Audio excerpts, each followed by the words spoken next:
ఒక్క పట్టున ఆ కళ్ళాల్ని వదిలేసి తన చెల్లెలి తాలూకు జడని చేత చిక్కించుకుని తన కత్తెత్తి చెల్లెల్ని చంపబోయాడు. ఎడం చేత్తో జుట్టు పట్టుకుని కుడి చేత్తో కత్తితో తలకాయ నరికేద్దాము అన్నంత స్థాయిలో మొదలుపెట్టేశాడు. ఇక్కడ మొత్తం ముగ్గురున్నారు.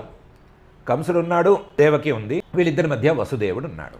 కంసుడేమో నా ప్రాణాలు నాకు ముఖ్యము, ఈ దేవకిని ఇక్కడికి సంహరించేస్తే వదిలిపోతుంది అనే సంకల్పంలో ఉన్నాడు. దేవకేమో పాపం అబల, ఆవిడేం చేయగలిగింది ఏమీ లేక బిత్తర చూపులు చూస్తోంది. వసుదేవుడు వీళ్ళిద్దరినీ చూశాడు.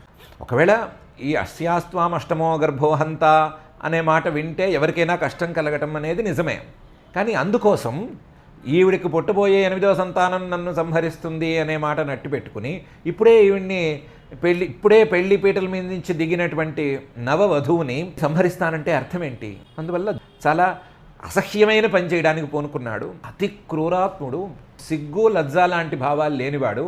నాది నాకు ముఖ్యం, నా పని నాకు అవ్వాలి అని అనుకునే వాళ్ళకల్లా కూడా మహా ఆదర్శ పురుషుడు. అలాంటి వాడిని కంసుడిని చూసి వీడు సామాన్యంగా వదిలేయట్లేడు, ఇదంతా గందరగోళం అయ్యేట్టుంది అని అనుకుని వసుదేవుడు మంచి తత్వజ్ఞాని, ఆయన నోరు విప్పాడు.